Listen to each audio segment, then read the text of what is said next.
people.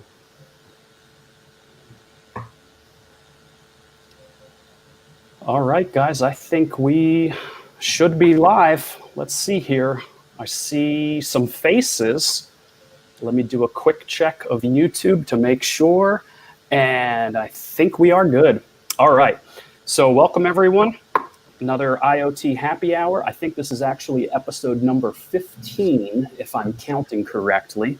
I'm David. I'm a developer advocate at Balena. And today we are talking with Cedric from Kerberos.io, which is a really cool video surveillance project that runs on Raspberry Pis, single board computers, other small form factor devices. We'll get him to give a proper introduction in just a moment. But before that, let's go around the virtual room, and I'll start off with those of you who have been on before. Mark, you want to go next? Give a quick hello. Sure. Hey, this is Mark, developer advocate at Balena, as David, based in Barcelona, in Europe. All right. Who's up next? Chris, you want to go? Yeah, so hi, I'm Chris, hardware hacker at Balena. I'm based in the UK. And you're also in charge of production today, so yes, I'm pushing the buttons.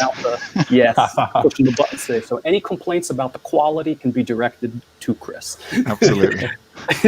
Alan, you're up next. You want to say hello? Sure. Hello, everyone. I'm Alan. I'm also a hardware hacker in residence here at Balena. All right. So what do you have here? What's that? What do you have next to you? Yes. The also known for the famous LED alerter and buzzer. Oh. There we go. The LED, somebody's already got it. Everyone will be pleased to know the buzzer is back. I hope we're publishing the URL in the chat. Right. So that the URL is just about to be published. Okay. Oh, boy. And you made a critical mistake of fixing that. Although I have to question why it was really offline for repairs in the first place. I'm not real sure what repairs could really entail. I did accidentally drill through one of the relays in here. When I was trying to make some air vents, I drilled right into the relay board. So it was my fault. I guess in fairness, that's okay.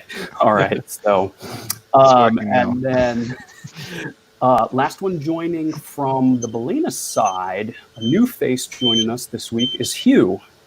Hugh, you want to give a quick hello and introduction of who you are, what you're up to, what you do? Sure. I'm Hugh. I'm located in Vancouver, British Columbia, on the west coast of Canada. And I'm Fleet Ops Engineer here at Balena. I just joined a few months ago and first time on the show.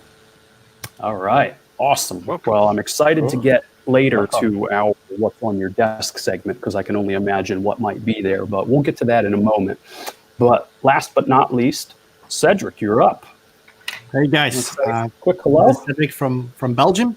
I'm the founder of Kerberos.io, and during this session I will give a more in-depth knowledge about what the solution is capable of, and on top of that, how it benefits from this great solution, Balena Cloud. So I'm thrilled to tell you more about it. Awesome. Very cool. We'll get the URL dropped into the comments so that viewers can go check that out while we're talking through it. Hang on, let me see if I can grab it real quick. Or Chris, can you grab the? There you go. All right, perfect. There we go. So yeah, so for anyone following along at home, by all means, if you have questions, drop them into the chat. We'll get them relayed through. I see Sahaj is online, came for Kerberos, stayed for the buzzer. All right, so let's go around the virtual room for what's on your desk. I am very curious to see what could be on Cedric's desk and Hugh's desk, but I'm going to actually kick it off. And let's see if I can do a switch on my camera. Hang on, we've got our intro. It's hold on a minute. We've got a few graphics. That's right. We need some music, maybe. Yeah, we need to get some music. All right, so on my desk this week is a box of USB webcams, which I thought would be totally appropriate since we're talking Kerberos.io for security and surveillance and camera projects. So I picked these up from a buddy of mine who was about to take them to recycling. And I said, whoa, hang on a minute. Hold on. Do they work? And he said, yeah, I think so. So I haven't tested them all yet. I'm not entirely sure. They might not work that well, but I'm going to give them a try. A stable cluster of USB webcams. Yeah. So I have a box of potentially functional USB webcams. So that's what's on my desk. All right. So Mark, you got anything on your desk? Actually, yeah, I got a new toy today. I got this. I got a Google Coral TPU accelerator that I still haven't tried, but yeah, looking forward to see if it works with Kerberos or not as well. Oh, cool. Well, we'll learn about that real soon here. Chris, you have anything on your desk? I've got some stuff. I've got my Geiger counter that people may have seen on the that's been published recently. That was beautiful. That is an incredible build. We're actually, way to plug next week's episode already, so be sure to join next week. We are going to go through a deep dive on that machine. We may be able to take the cover off and look inside. Yeah, we might There's a lot of screws to come out there. Yeah, I was going to say, are you even able to take that thing apart? Yeah, we can take it apart. All right. And then I have a second Geiger counter to check the first one's working correctly. So what's the third one that checks that the other two? Yeah, exactly. It's like an endless a chain. I know Rahul particularly likes the plastic case on this one. He's a fan. Yeah, I do like that as well. By the way, I just pasted the URL of your blog post on the chat. So yeah, anyone can get into your amazing blog post where you explain how you build it. Yeah, very cool. Alan, you're up. I see an LED buzzer is on your desk, but anything else? Yeah, I was inspired by Chris. I love the project that he built, so I'm doing my take on it. This is more of a laboratory-based version. It's the digital modern version. It's but inside basically the same. Has some soft buttons, but this is an homage to Chris, not to steal any thunder there, because that one's awesome. For those of us that don't have a machine shop, this is another take on it. Yeah, that's actually really cool. Also, we may have to have yet another write-up. I think perhaps another blog article in the future on how to build that one. Did you also have to go out and acquire some radioactive material in order to test with? I'd like to. I'm not even sure where you get that. I have to read I out. can hook you off, Ellen. How far away is 3 Mile Island? Actually, it's not that far. So I think that hopefully in the last 40 years that radiation has died down, but it is not too far. Okay. All right. So I'm going to turn it to Hugh. Let's get our graphics back on, because this is Hugh's first entrance into what's on your desk. So what I have here is an NVIDIA Jetson Nano. Get it in front of the camera. Plenty for scale. I just got this the other day, and it's not nearly as sort of hacker worthy as what Chris and Alan have. But I've got a little Raspberry Pi camera with it, a little acrylic case. And I'm just starting to play around with it and see what it can do. I've got some applications, some projects in mind. In particular, I was thinking about Open Data Cam.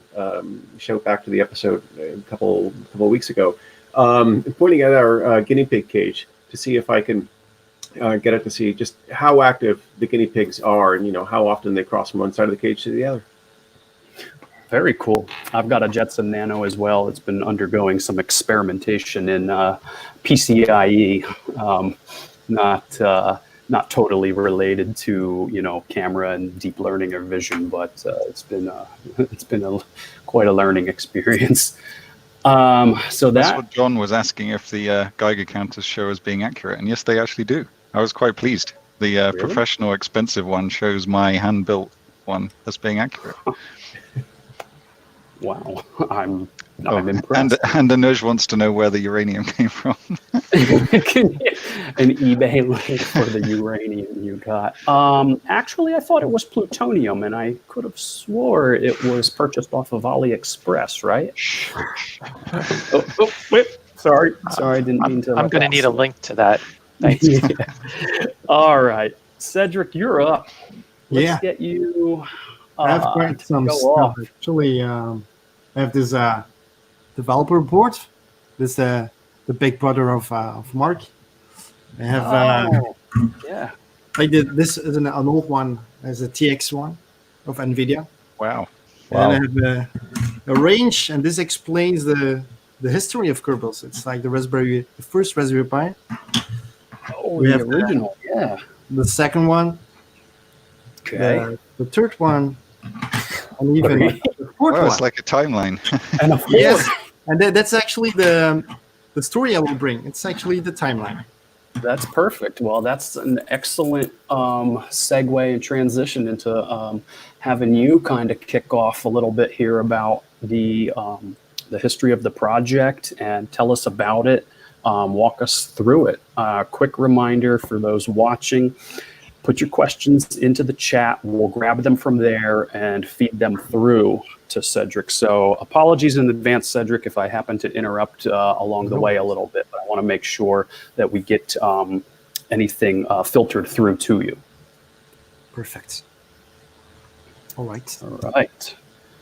So let's see here. We'll get your screen share added. And we can see it. We're good. You see it? Yep. Yeah. Amazing. So what I would like to talk about is the Kerberos.io solution. And if you have any questions in the meantime, just drop them to David and just interrupt me.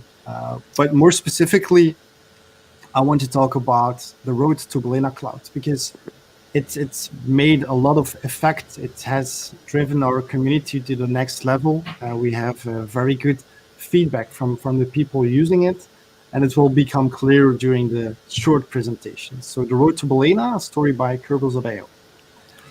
Actually, we started this project a couple of years ago, and over the years, the project matured. Kerberos.io, what is this? Is actually an open source project for video surveillance. The main goal, or in 2016, we launched with the main idea of having a system very easy to install, a system for hackers, a system for enterprises. And just in a matter of seconds, you could onboard an IP camera, a Raspberry Pi camera, or a USB camera with a simple device. So what was important for us, and I speak with us because there's a community of developers behind it, is that the onboarding of the device and the user experience of the UI was the most important factor. Also, the low cost was also very important. And those are actually the main drivers of this project over the years, and where we actually landed into the space of Balena and previously called Resin.io. Mm-hmm. So to first give you a sneak peek of the solution itself, the idea is that, and I will come into the details, is that once you've installed, in one of the numerous ways of installing Kerberos.io, you start on a configuration page. You go to the settings page where you set up actually what you want to do. And in the end, you land on the login screen. It's pretty straightforward. The key is really simplicity. So on the left, you see the days that were recorded, and you have a simple configuration page where you can say, I want to select an IP camera, you specify the URL, I want to use a Raspberry Pi camera, and so on. From there, you can actually set motion detection. This is a demo environment. Sadly, it doesn't behave properly, but the idea is that you have a background image and you can draw a polygon of the region of interest. Oh, wow. You have multiple, actually, things that you can do afterwards. You can save videos, images. You can send something to the GPIO pin. That's super cool. And webhook. Oh, wow. I didn't realize that was there. Yeah. No, me neither. I'm like, oh, this is... Hang on a minute. We may have to dive into that later. Okay. Note to self. There's the system page, which actually will show you system relevant information, but I will show it again later on. The main purpose is that you have a simple timeline where you can actually see the recordings have been made, and you can quickly look back of what happened during the day. So the main purpose of this solution was actually to get it onboarded or get it to an end user as quick as possible, just with a couple of clicks. And actually in 2016, people, this was a real challenge. I don't know if you remember, but the first launch of Raspberry Pi, it was really cumbersome to install packages like this one. In the meantime, what we actually did is, because there was some success with the open source version, we've expanded it to a cloud version, but actually you send footages from on-premise Raspberry Pi to the cloud environment, but I will go into details afterwards. At the same time, 2016, we launched the website, the documentation website, and actually we're ready to go. The first challenge was this one. How can you onboard your end user in 2016 as quick as possible? So what we did with the first version of Kerberos.io, and it's interesting, we actually used the Raspberry image as the base image. We manually did changes on that image, and then we republished it to the community. So we were sending out an image of about 1.5 gig to our end users. And then they had to follow the traditional installation methods as you were doing with Raspberry. People loved it, but still it was not like what we wanted. It was not click. You really needed to have some experience. You had to update some configuration files and so on. Yeah, that would be a difficult undertaking for novice and beginner users, I can imagine. Yep. Exactly. And David, we will come to the point that actually most interesting for all of us is that we changed that thanks to Azure. And I will tell something about that. The first goal that we wanted to bring is to reduce the size of the image. So instead of doing this very ugly way of modifying the Raspbian OS, we've used build-root to actually compile our own OS. And under the hood, it's using the Raspbian kernel, but it's actually stripped down to the minimal as possible. So the idea is that from 1.5 gig, we came to an image size of about 100 megabytes, which was a huge win, actually. Yeah, 90% reduction. Exactly, and it's not only for installations, but also for upgrades afterwards. So, and this is a cool one. 2017, we've met Alexandros and also Jivodi. I think everyone knows them. And we were talking about, okay, how can we bring or how can we use Azure? And what we actually did is we refactored or we've extended Azure. And it actually, I can quickly show you how it looks like. This is already the newest version. This is super cool. This is incredible project. This is actually the game changer because this is thanks to Azure and also how well that it's documented online. And the support that we get from at that time, the resin people, Jivodi and other colleagues, it was actually amazing. They really helped elaborating on this project. So thank you for that, Balena. That's open source, Yeah. That's the point. Exactly. So what was the main difference? And when Alexander said, I looked at this, he was really like, whoa, this is cool because instead of going to Balena, where you can create your application, you download the image, you still have to choose it. The idea from here is that actually you can select your version directly from here. You can select the device that you want to run on, for example, Raspberry Pi 3. You can immediately select the network. It will do a network scan. And I don't believe I have Wi-Fi over here. But you can always set up Ethernet connection, and then you can set up static or dynamic IP. And what Balena is doing on the web application itself, before you download the image, this is actually what we're doing inside Azure, actually. So from here, if you select the target, if I would insert an SD card, I can directly flash it. I connect it to my, when it's flashed, I connect it to my Raspberry Pi. It will automatically boot, create the partitions, and you have actually this page, which I showed previously. Where is it? The setup routine, the installation process. Exactly, that's where you land in. So just using a simple graphical user interface, you select your Wi-Fi credentials of version, you can actually import your device. So It took So that workflow is far more user-friendly than for the beginners. Yep. Exactly. And it was really a game changer. If you look at blogs, then people are really writing about it, the way of installing it. So I think it also inspired other open source projects, which I've talked to. So it's great that we could do this together with you. So again, thank you.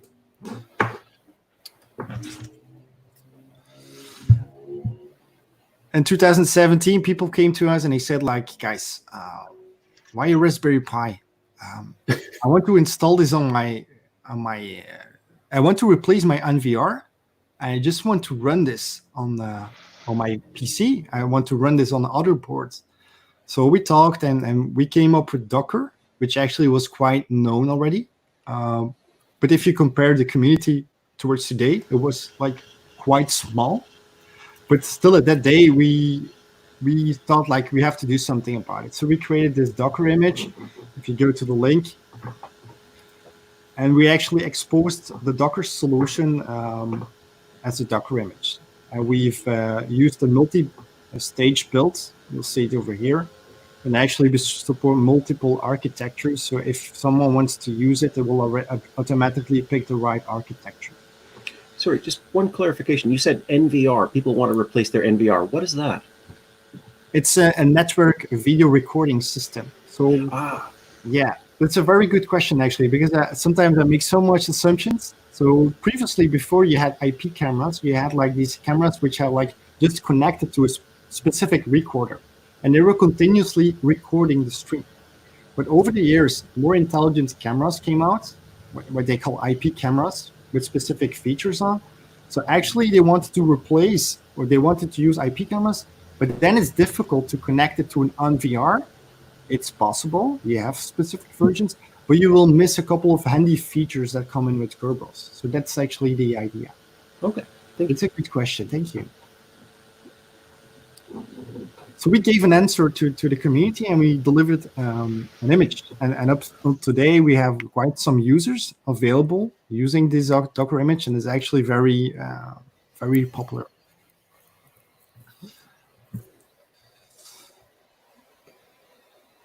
In 2018, we started more focusing on TensorFlow machine learning models. Why? Is because we started collaborating with enterprises much more. They saw the solution, the open source version, and they said like, there's some potential. Maybe we can work on use cases. And over the years, and still today, so still 2020, we have quite advanced ourselves in machine learning. To give you quite some examples, is that for specific companies, we build algorithms, for example, to detect assault detections. For example, if someone is coming with a rifle inside an office, we could detect it in a couple of seconds, and we could send alerts as well. Another use case is in hospitals that we worked on. So we deployed Kerberos, and actually we did detect if an elder people, for example, she fell down in the hallway and she's laying there for a couple of minutes, we can also trigger alerts. And I think this is just the beginning. We see that TensorFlow and the machine learning community is actually advancing very quickly. And we are just jumping on the train and combining this video surveillance project and to extend it to a next level. So 2018, we started with it, and we are quite actively working on it. So Cedric, is the that explains why the Coral board was on your desk. Okay, now it's making sense. Sorry, Chris, I didn't mean to interrupt. Go ahead. That's all right. I just want to ask, so are those features available in the open source version, or is that like a premium version? That's a good question. So the open source version is actually what it is for everyone installing or detecting motion on an IP camera or any other camera. Those advanced machine learning using TensorFlow, you need quite some other hardware. I think we all know that it's not possible on a Raspberry Pi to process a live stream. I think last session with Open Data Cam, you need an NVIDIA board, or you need the GPU to do it. That's not embedded into the open source version. That's something that we leverage in the cloud. Cool. Okay. Thank you. Good question. And then we have this year, or last year, we have our friend Kubernetes. So again, we had some conversations with other companies, and they said like, yeah, but I really want to scale this solution. You know, I don't have 100 cameras, I have thousands of them. How can we achieve this? And we already experimenting with Kubernetes, but actually we have now developed a new version called Kerberos Enterprise, which is completely running on Kubernetes. So if you run a Kubernetes cluster in the cloud, on premise, it doesn't matter which hyperscaler, you can actually scale this new Kerberos version, which is quite similar to the open source version, more rapidly. And currently, this is quite new product. We are running POCs with a customer that's running 2,000 IP cameras, and we are processing. And it's quite something new in the surveillance market to do something like this. So this was 2019. We also upgraded the Azure installer. So with the new design, looks way better than before. So that's also great. I think it looked great before as well, but it's even better now. And then this is the most beautiful thing that happened in 2019 is actually we explored Balena Cloud again, and actually it was so easy. And we have hundreds of people already using it. I'm not sure if you can see it in Balena inside your customer base, but the feedback is actually amazing because we started with the Raspberry Pi, we started with Docker, but actually now we ship to any kind of supported architecture device that we have built an image for. And it looks great. And actually I've prepared a small demo. So before going into the demo, I have written this document on Medium, which I'll also share with you guys. Yeah, I just grabbed that URL and placed it into the YouTube comments, so the viewers can simply click right through, follow along. This is what I've been waiting for too. I'm excited. Yeah, it's good. Yeah, it's incredible. And this documentation, I had read it when you posted it, I guess, about 2 months ago now, but I then revisited it in preparation for this show, and I had forgotten exactly how good this was. Yeah, I remember. I was about to send it to your Twitter account, and boom, I already received an email from you. Yeah, I kind of keep close watch. Yeah, these guys don't miss much. No, yeah. We're pretty quick. Wonderful. So this tutorial, it actually explains what Kerberos IO is, actually what I just did. But then it explains the concept of adding this extra dimension. Because you have to know that once you install Kerberos IO, okay, the installer is great, but what do you do afterwards? Typically, we get questions from people before, okay, how can I expose it to the public? Do I need to do port forwarding? How can I do my upgrades more easily? And we had quite some trouble with this in the past. We've implemented our own upgrading mechanism because we built our own images that built routes. We were able to do something like what Android is doing. It's just moving some partitions.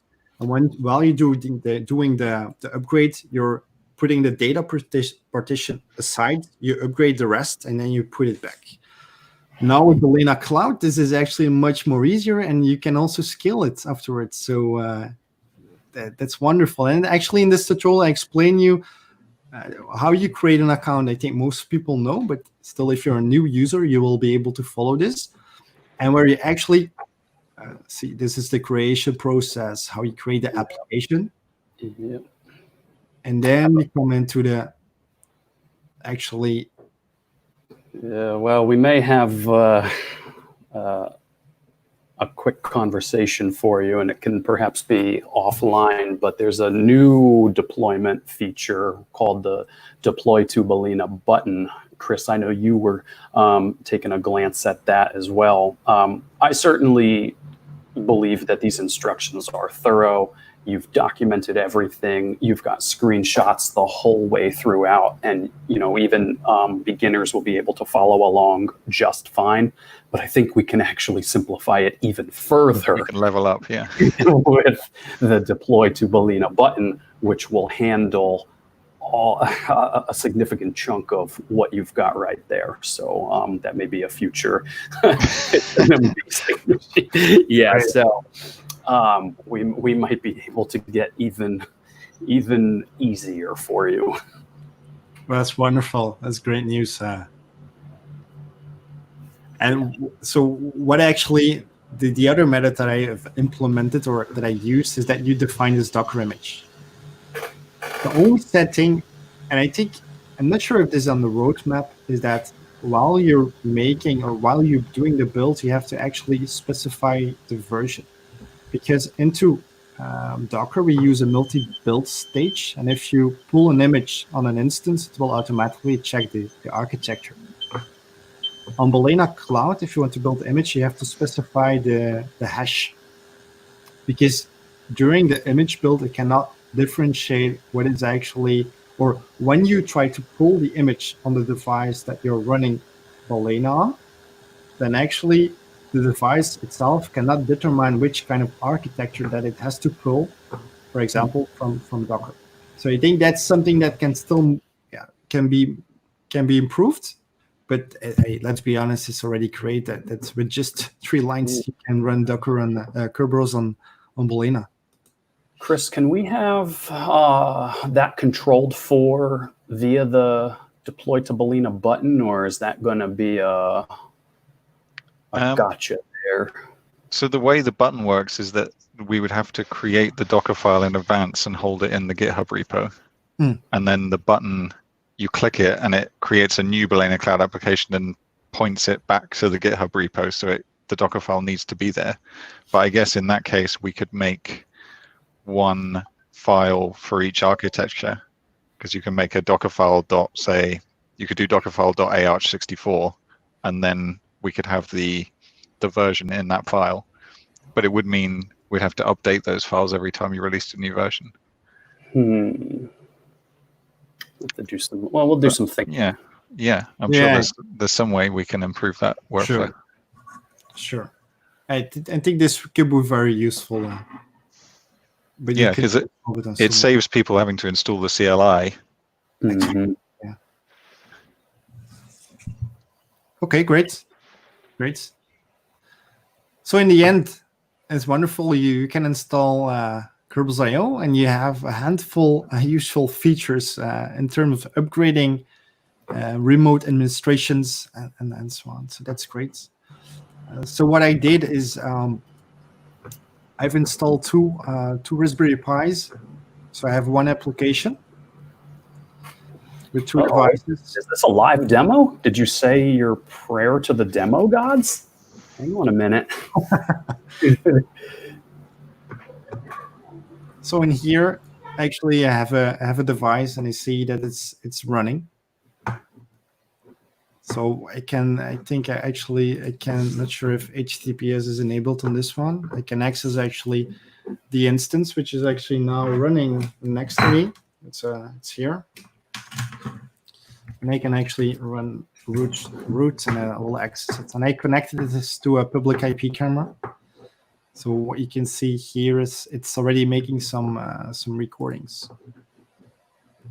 So I think I've installed this one. The first one, if you have to push the application, it takes a couple of minutes. But then the beauty is, after you did it once, you just flash the SD cards, you put it in more Raspberry Pis, and it actually will list them under each other, and you have a scalable solution. So you have multiple Raspberry Pis checking different IP cameras or Raspberry Pi cameras, and once you do an upgrade, every one of them, they will automatically upgrade to the latest version.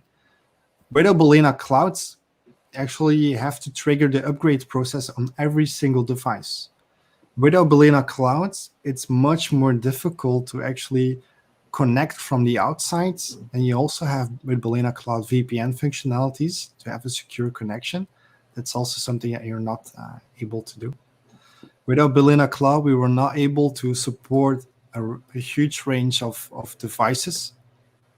So I think this is really a game changer, and we hope to actually triple the amount of users by the end of next year, and we actively will promote this new way of installation.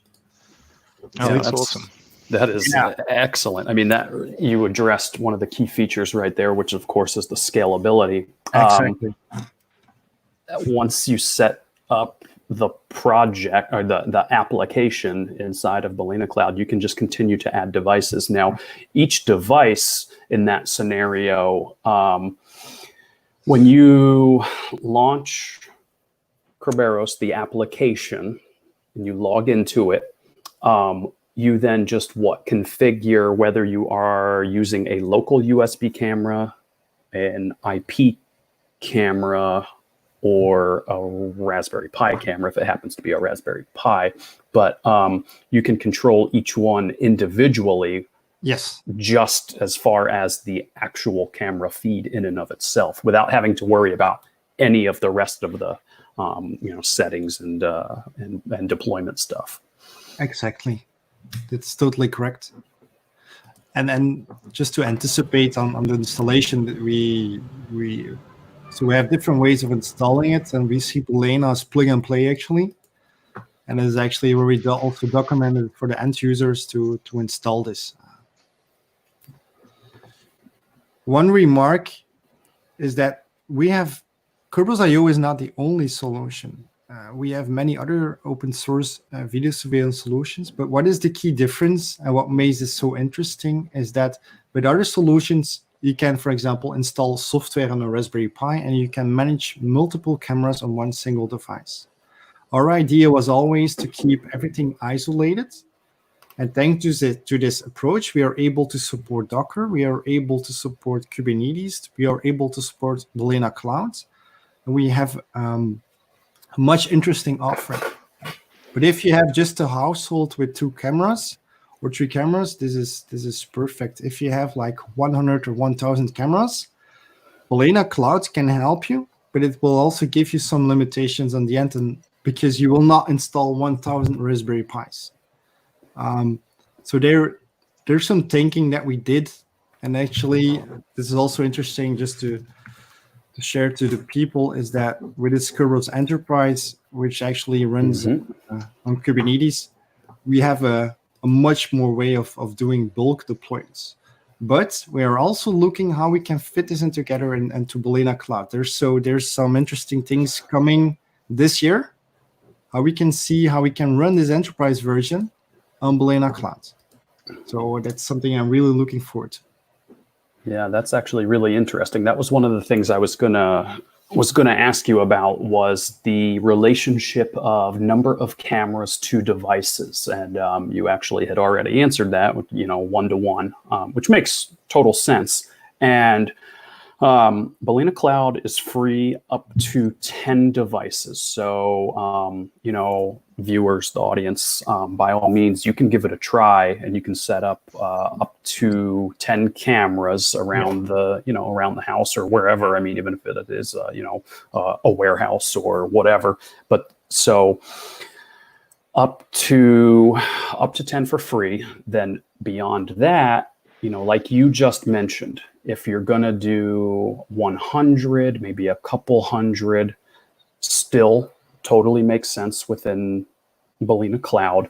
At a certain point, if you are going to do thousands upon thousands upon thousands, like you just showed, you have the enterprise offering. That makes total sense. It would be interesting to see, and there's some work to be done there, like you just said, about how to then integrate the two. What does the merging look like of the enterprise running on Kerberos that you are managing and maintaining at the moment? How does that then translate into Balena Cloud? So I look forward to seeing how that pans out. Me too. I'm thrilled. Very cool. So in the case that you deploy, say, 3 cameras, so a user comes along and they deploy 3 Raspberry Pis, each one's got its own camera, and they're running it on Balena Cloud, is there any way where that user could view the feeds from all 3 cameras simultaneously, like like the traditional CCTV layout, like a matrix? Yeah. So actually, to solve that, we've our idea actually. So we have an architecture slide of what we do from recommendations. So if you have a couple of IP cameras, you can perfectly use this one, and we should add Balena to this list. By the way, you have 5 different installations. The beauty of this is that if you get like one board that is going offline, the other ones will stay remaining functioning. If one IP camera goes down, the other ones are not infected. The problem is with open source version is that if you want to have a consolidated overview, it is not possible. So what we came up with is this Kerberos Cloud thing, where actually you have sending agents sending data into the cloud over a secure connection, and from there we visualize it.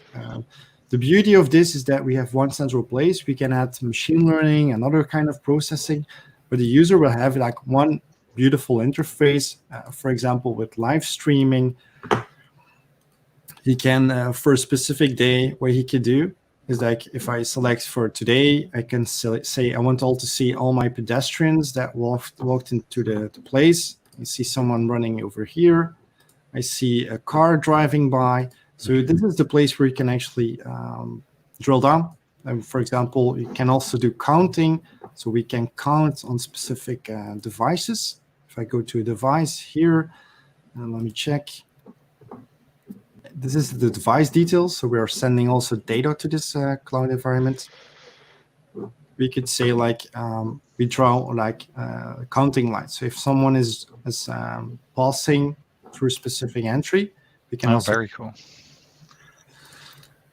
So it's kind of similar to Open Data Cam there. Yeah, that looked where like you can draw the lines. Yep. Yes. It is. I think. Oh yeah.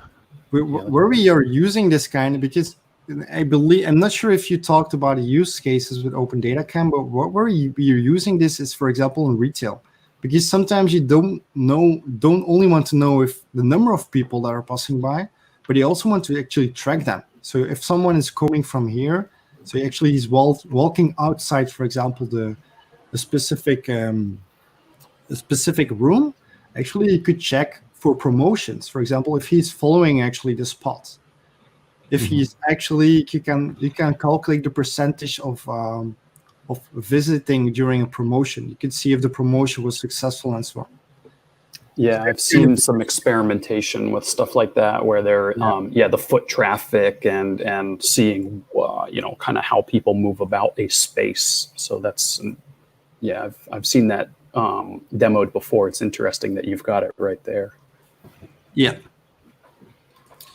And then in terms of notifications, you could send like if you have someone passing by during the night and it's like a pedestrian on a specific device, you could say like, send me a Telegram message. Or if one of your devices is going offline, you could say like, if it's offline for more than 10 minutes, someone that was like someone that cut the cable, it could be an issue, or like the network is down. It could be the use cases. And then within channels, we support a wide range of possible integrations. So this is more to answer the question. We bring everything together and we try to think about other use cases, scenarios that might be useful to send notifications, to detect specific things. So this is like to bring everything together. Yeah, that's really cool. So in that case, with all of the AI that's going on there, or I should say, with the detection, object detection, all of the bits and pieces there in that enterprise version, does the open source, the free version that we've got running, and Alan, I know you have one running, I've got mine running, does any of that trickle down into these devices? Because my Pi does not have any AI acceleration on it. I mean, I do have an Intel Movidius stick that I could attach to it. Mark, of course, showed off a Coral. Hugh has a Nano there. Does the open source version make use of any of that kind of stuff, or not really? The key, it's a very good question. We get it. The key is really to keep the solution as simple as possible, but to give the possibility, for example, when you make a detection, that you could send it to another system, to your own workflow, for example. So the plan is not to put emphasis on machine learning inside the open source version, because we want to make sure that we put focus on the way how we install it, the way how we make it available to the customers, and then just doing the thing that it was created for. Yep. We want to have an open door, and that's why we do this kind of integrations, that we can give the power to the people and use their own imagination to build the use case that they want. Exactly. I'm imagining if temperature gets in a specific threshold, send me the images from the camera, for example, things like that. Exactly. Right? Yeah. The GPIO. I'm actually curious what you've seen people use the GPIO integration for. Like what sort of use cases you've seen there? Yeah. To be honest, the most difficult thing about detecting motion with images is actually that if you don't use machine learning, then you will have a lot of false positives. So what we end up with is that users, they start combining sensors together with Kerberos. So they put a peer sensor together. If the peer sensor turns on, then we can start a recording, for example. But it could also be a magnet that you put on the door, and when the contact is released, you know that someone is opening the door, you start a recording as well. So these are the ways that you can make it extendable, and that we are known that people have done it in the past. Cool. Yeah. That's awesome question. Yeah, so we've got a question came in. What kinds of cameras and protocols does it work with? Which was something I was going to ask about, but John beat me to it. It's a great question. So for USB cameras, a lot of USB cameras are supported. We use something that's called Video for Linux, and it's a driver that actually can read the USB camera. So to give a number of IP cameras, actually I've never seen a USB camera that didn't work, unless that it implements a very specific protocol that's not adopted by the open source community.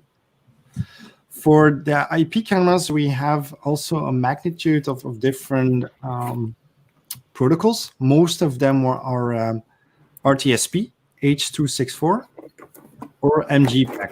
MGPAC are most of the time very cheap cameras that are coming from China. We see more RTSP connections, and actually we rely on a solution that's called OpenCV for all that we do with image processing and recording. We are using OpenCV. If you see there on the website, they support also a wide range of IP cameras. For the Raspberry Pi camera, we support all three versions of the Raspberry Pi camera. What we don't support is analog stuff, but you could find a solution to convert analog camera to an IP camera.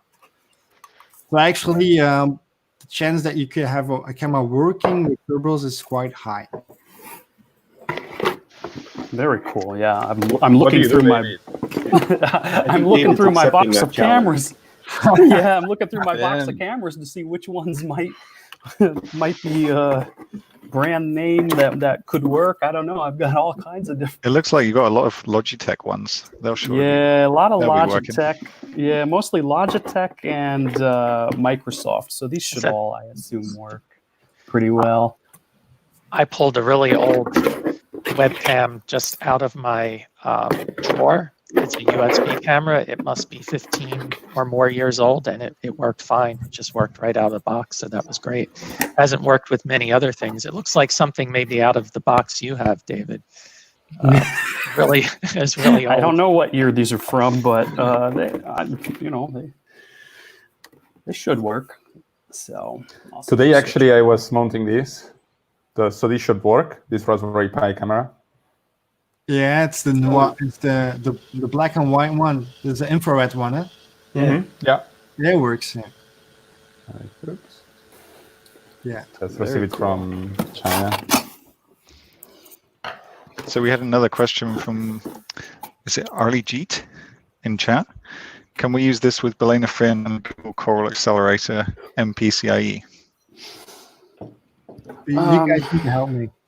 Yeah, I can handle that one. So the Fin, of course, is our custom compute module carrier board. So it is compatible to a Raspberry Pi for all intents and purposes, with some additional features built in, such as... Hugh's got one to show us.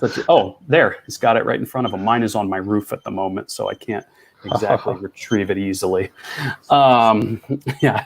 But yeah, so it is still alive. Yes. I actually put a little bit of shade over it to keep it a little bit more within reason. But anyways, so the Fin, being essentially a Raspberry Pi, would of course be able to run it. Now, Google Coral Accelerator MPCIe. The MPCIe port on the Fin would support that version of a Google Coral, ultimately similar to the USB stick version. But I believe that the real answer then comes down to the fact that, Cedric, you mentioned the open source version does not make use of any of the AI acceleration. You have that in the enterprise version, totally makes sense, get that. But the open source version doesn't have it. So even with the Coral Accelerator, you would have to then create your own custom programming. You'd have to do your own work, the heavy lifting of enabling all of that. So, you know, it's not to say that it couldn't be done, but it's certainly not turnkey. Yes. And actually, as well, to complement your super good answer, is that MPCIe on Balena Fin is based on USB 2.0. And I don't think that USB 2.0 gets a lot of advantage from the Coral accelerator, because maybe the USB 2.0 it's the bottleneck of all the communication. So I think it's recommended to connect this type of accelerators with USB 3.0. That's a good point, Mark. It's the slot that's on the Fin. Although it's the MPCIe form factor, it doesn't have any PCI Express lanes in that connector. So it has the USB ones, which I think aren't utilized by the Google Coral Accelerator, as you say. So in that case, it's better to have the USB one. Gotcha. Even if the USB it's 2.0? Yeah, so I'm not sure that the Google Coral, the MPCIe, the little board that would fit in that slot, I'm not sure it has a USB interface on it. Like, I know it has the PCI Express interface, which the Fin doesn't have. I'm not sure it has USB interface on that board. Okay. We will need to explore that. Yeah, we'll have to do some testing there. Looking at the clock, in the interest of time, I know some folks will have to drop at the top of the hour. I'm sure some of the viewers will need to get back to work instead of playing around and hanging out with us. Do you want to do just a real quick demo? Alan, I think you have got a local installation running. Do you want to show that off? Yeah, sure. And I don't know if you have my screen, right? Yep, there you go. So this is my really cheap webcam, USB camera that I just grabbed out of a drawer. And like I said, it worked really well. And I had this up and running really quickly. I have to commend the instructions on that Medium article, because I did this without knowing much about the project. I did it very quickly, so it's very impressive to get it up and running that fast. But I especially like all the data that's here is very helpful. to see. And the configuration, I guess I had a question about that, because I didn't discover until this particular episode that there was the surveillance in here, which was great. So the GPIO, though, is that two-way? Like, could I trigger this to start recording through the GPIO, or is it only an output so that if motion is detected, then it triggers the GPIO to trigger something else? Would be a question that I have. Yeah. And in this screen, it's only, if you go to the last screen, then you will see that's only outputs. If you go to advanced settings, which is another option, and so if you cancel this one, Okay. and you scroll to the top, you can click on basic. So you have, yeah, that's not so obvious. Next to machinery. Yep. Oops. There we Then go. normally there's like an option where you can send it. I think I flipped back. Yeah. Okay, there we go.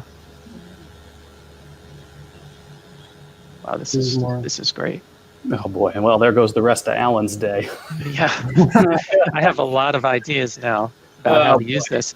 I think it's great also. I plan to maybe integrate this into my existing system. I have a network with a bunch of IP cameras, and I would love to take advantage of this so I could see where this would be kind of an adjunct to use in addition to an existing system to utilize some of these capabilities, including the GPIO. So that's great.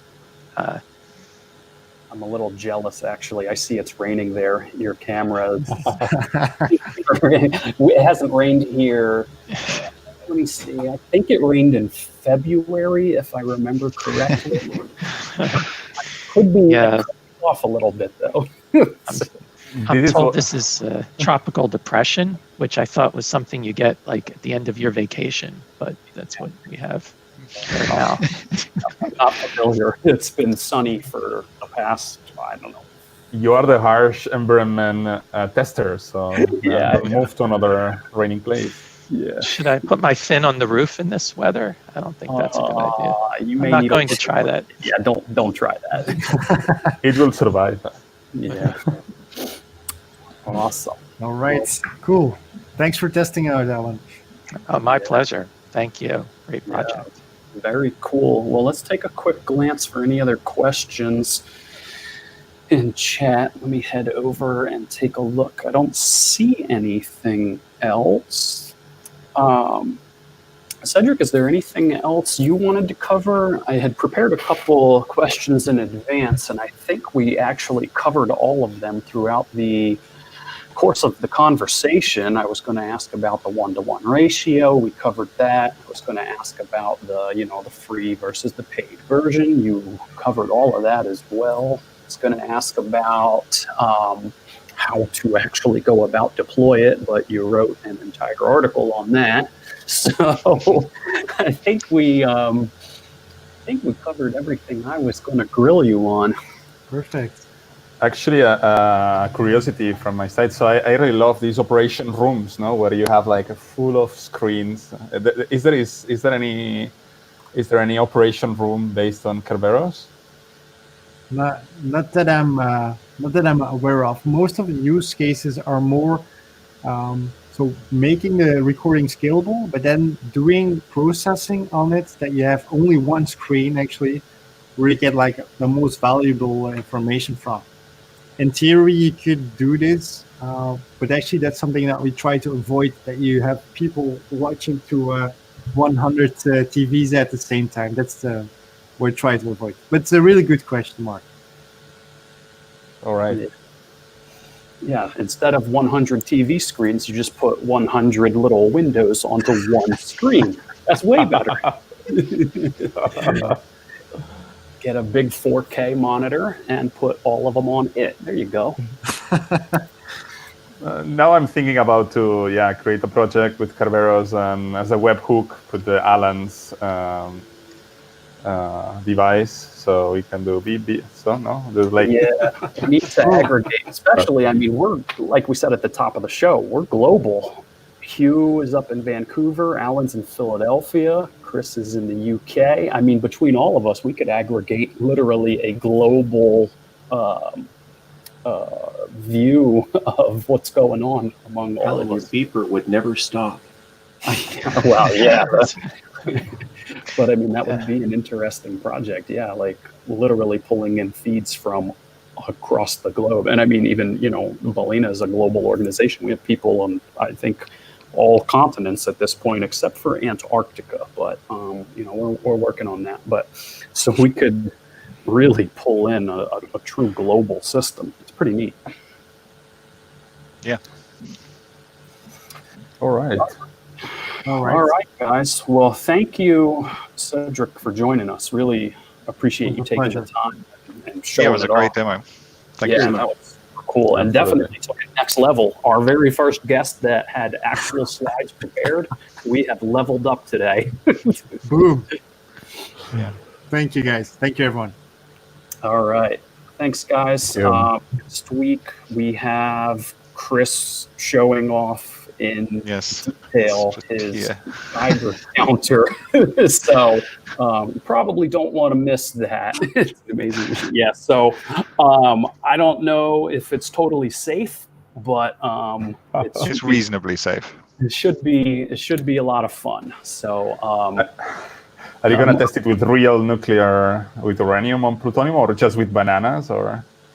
We'll come up with something. We've got to test something, haven't we? There's no point having a Geiger counter and not testing it. Yeah, no, he has nuclear material. That's really like, I have to question where this came from or how he obtained it. I want to know, but I also don't want to know. So, yeah, you don't want to miss next week. All right, I think we can close it out. And thank you, everyone, for joining and watching. Have a good one. Bye. Have a good weekend. So long. Bye. Thank See you. you. Bye, guys.